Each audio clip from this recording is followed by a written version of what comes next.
कि एक कर्मचारी के वेतन में पहले 25% की वृद्धि की जाती है और फिर 12% की कमी की जाती है, उसके वेतन में प्रतिशत परिवर्तन कितना है। तो अगर मैं इसको फ्रैक्शन से करना बताऊं आपको, तो 25% की आपसे मैं पूछूंगा फ्रैक्शन वैल्यू क्या होगी, तो क्या होगा 1/4 होता है।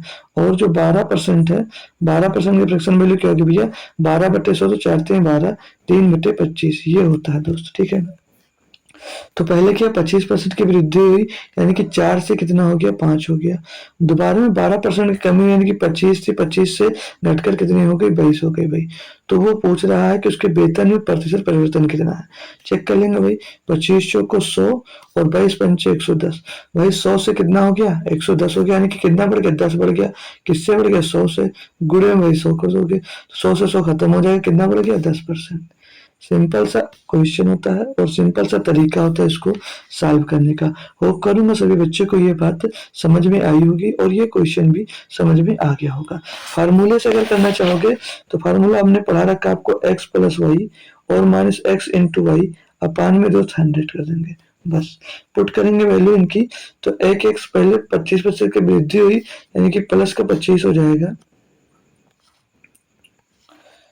25% की वृद्धि हुई तो प्लस के 25, और 12% ये प्लस होगा, ठीक है।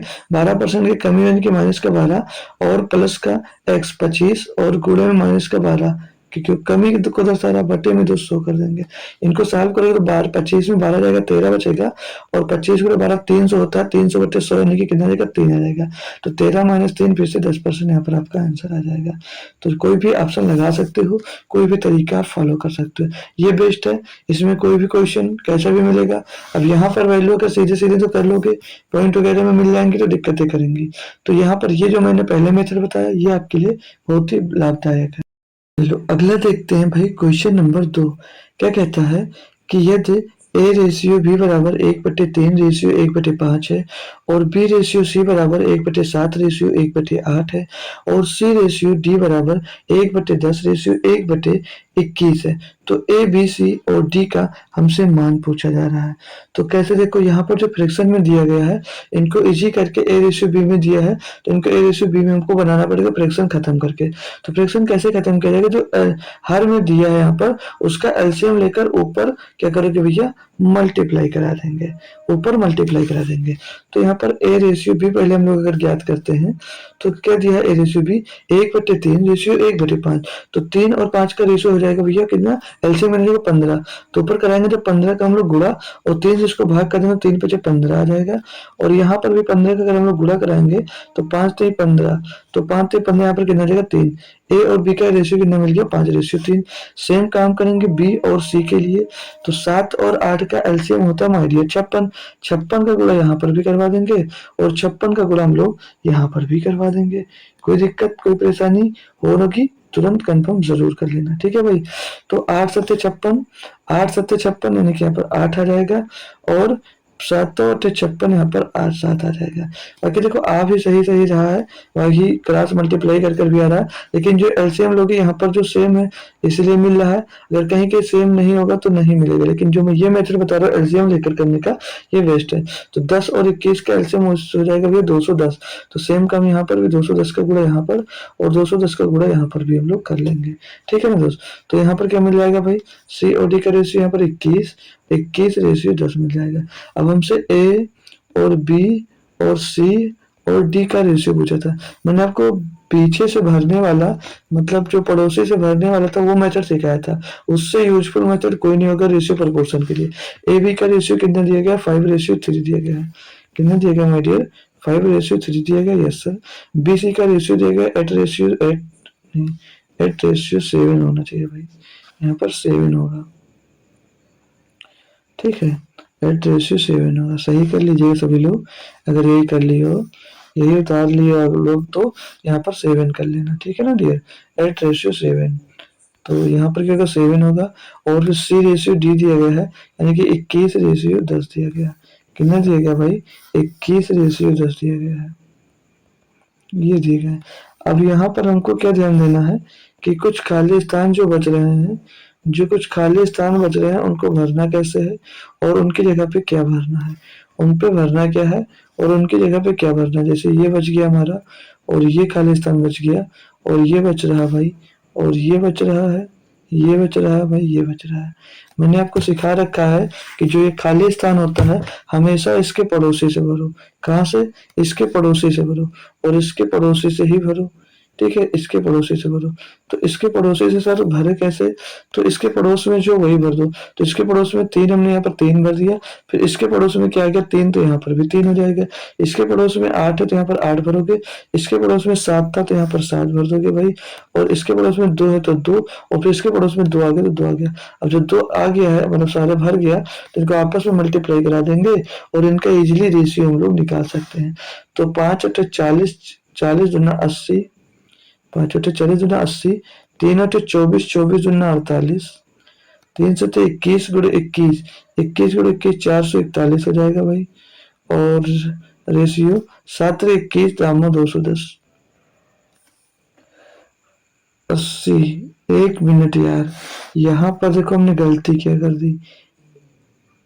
यहाँ पर गलती जो हमसे हुई है दोस्त, यहाँ पर 21 था, हमने 2-2 लिख दिया। इसके पड़ोस में 21 था यार, हमने 2-2 लिख के रख दिया है। क्या था भाई? 21 था। ठीक है, तो 21 करना पड़ेगा हमको। यहाँ पर 21 करना है, ना कि 2 करना है। ठीक है, देखो अभी थोड़ी सी गलती से पूरा का पूरा क्वेश्चन हमारा मिस्टेक हो रहा था। ठीक है, 21 करना है, तो अब इनका गुणा करिएगा।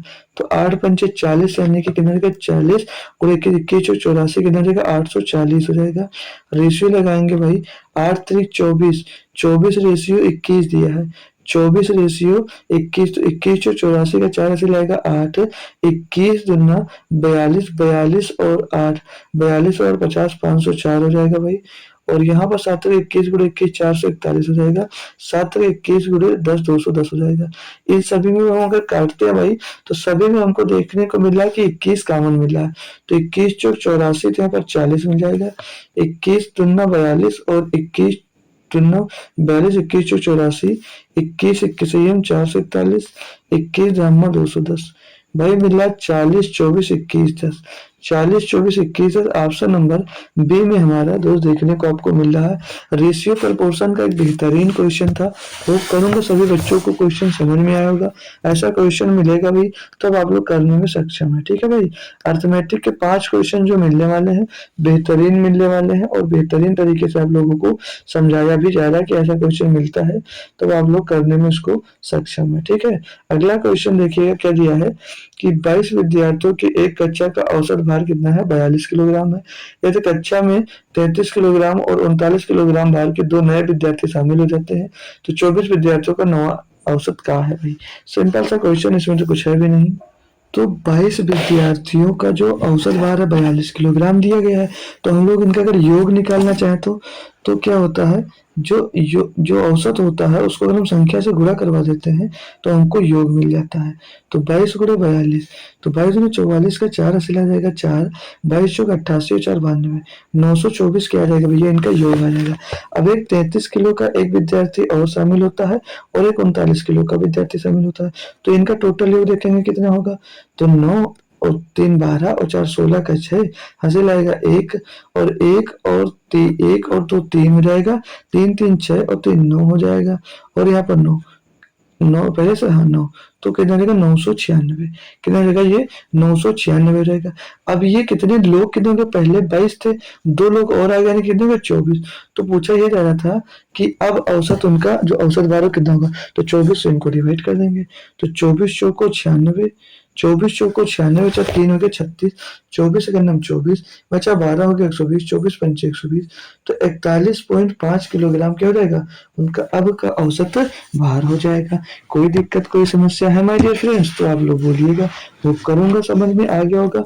नॉर्मल सा एक औसत का एवरेज का क्वेश्चन था, आपने कर लिया होगा भाई।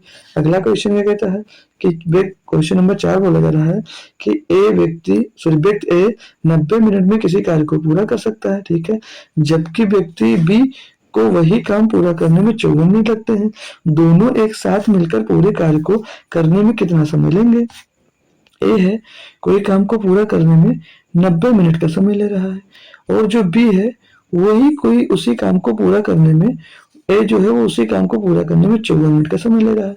अब हम इन दोनों से क्या करेंगे, इनसे पूरा टोटल कार्य निकाल लेंगे कि कितना कार्य है होगा, तो 90 और 54 में कॉमन होता है भाई 18, तो 18 3 54, 18 5 90, तो 90 उठाएंगे 3 से गुणा करेंगे 270, ये आ गया टोटल इनका वर्क। अब यहाँ से इनकी एफिशिएंसी निकाल लेंगे, तो 9 त्रिक 27 और 54 पंचे 170, यानी कि इनकी पर मिनट क्या आ गया भैया, 1 मिनट में कितना काम करते हैं, हमको क्षमता इनकी पता चल गई, एफिशिएंसी पता चल गई।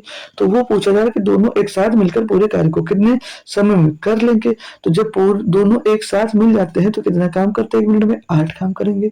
5 होते हैं कितना, 8 काम करेंगे। टोटल काम उनको करना 270, टोटल काम उनको करना 270, 8 से कर देंगे डिवाइड मेरे दोस्त, तो 8 त्रिक 24, 8 त्रिक 24, 24 का 8 से 24 हासिल आ जाएगा भैया आपके पास कितना, 3 हो जाएगा, 3 हो जाएगा 30, तो 8 से 24, 8 चौक 32 नहीं जाएगा, 8 से 24 फिर से आ जाएगा, फिर बचेगा भैया आपके पास 6, फिर बचेगा आपके पास 6, हो जाएगा 60, पॉइंट लगाएंगे 8 सते 56, कितना आएगा 8 से 56 पॉइंट लगाएंगे, फिर से 8 पंचे 40, अब ये 33 पॉइंट जो 75 आया है, 33 पॉइंट जो 75 आया है, अब आंसर मैच नहीं हो रहा, बिल्कुल नहीं होगा दोस्त। 8 त्रिक 24 बचा 3 हो गया 30, 8 त्रिक 24 बचा 6 हो गया 60, 8 से 56, 8 45, अब ये जो आया है ये 33.75 मिनट आया है, लेकिन यहाँ पर क्वेश्चन में तो आपको क्या दिया है, क्वेश्चन में सर हमको सेकंड में भी दिया गया आंसर, तो 75 में हम लोग अगर 60 का क्या कर देंगे भैया, तो यहाँ पर ये 33 मिनट हो गया आपका, क्या हो गया 33 मिनट, पॉइंट 75 को सेकंड में चेंज करना है, तो कैसे गुणा कर देंगे, 60 का गुणा करवा दीजिएगा, पॉइंट 75 में 60 का गुणा करवा दो, तो 6 0 0, 6 पहले 0 से गुणा होगा 0 मिल जाएगा, 6 शून्य 6 पंचे 23 का 0 से लाएगा 3, 6 पंचे 23, 23 का 0 से लाएगा 3, 6 सत्तर 42 और 3 45, 2 अंक पहले पॉइंट लगा दीजिए, 45 सेकंड, 33 मिनट 45 सेकंड में से एक ही आंसर ऐसा मिल रहा था, तब भी हम लोग लगा सकते थे, लेकिन चेंज करना आपको बता दिया तो आपको ऐसा क्वेश्चन मिलेगा, तो आप खुद से भी अब कर लोगे, है ना दोस्त। अगला क्वेश्चन 5 नंबर बोला जा रहा है कि 51 और 78 के बीच सभी अभाज्य संख्याओं के गुणनफल का इकाई अंक क्या है भाई। अब सभी गुणनफल का हमको क्या निकालना है, इकाई अंक निकालना है अभाज्य संख्याओं के गुणनफल का, तो अच्छे से इनको करना पड़ेगा, क्यों, क्योंकि भाई देखो 51 से 78 के बीच हमें पहले अभाज्य संख्या ज्ञात करनी पड़ेगी कि अभाज्य संख्या कौन कौन सी होती है, तो 51 तो लेना नहीं क्योंकि 51 के बीच में लेना है, और 51 अभाज्य संख्या से है भी नहीं, 51 के बाद जो नंबर आता है वो 53 आता है, पहला नंबर 53, अब इनका गुणनफल निकालना है तो इनका गुणा कर दो, 53 के बाद 55 भी कट जाता है, 57 भी कट जाता है, 59 नहीं कटता है, 59 के बाद 61 भी किसी से नहीं कटेगा, 61 के बाद भी ये 63 कट जाता है, 65 भी कट जाता है, 67 नहीं कटेगा, 67 का 69 भी कटेगा, और एक नहीं कटेगा 71, और एक आ जाएगा 73, 73 का 75 से 70 ये सारे कटते हैं, ये संख्या है, इनका गुणा लगा देते हैं यहीं पर, इनका गुणा लगा देते हैं, इनके गुणनफल का इकाई का अंक पूछा जा रहा है, क्या पूछा जा रहा है हमसे, यूनिट डिजिट पूछा जा रहा है, क्या पूछा जा रहा है, यूनिट डिजिट, तो यूनिट डिजिट जो निकालना पड़ता है कि लास्ट वाले अंक का गुणा कराते चले जाइएगा भाई,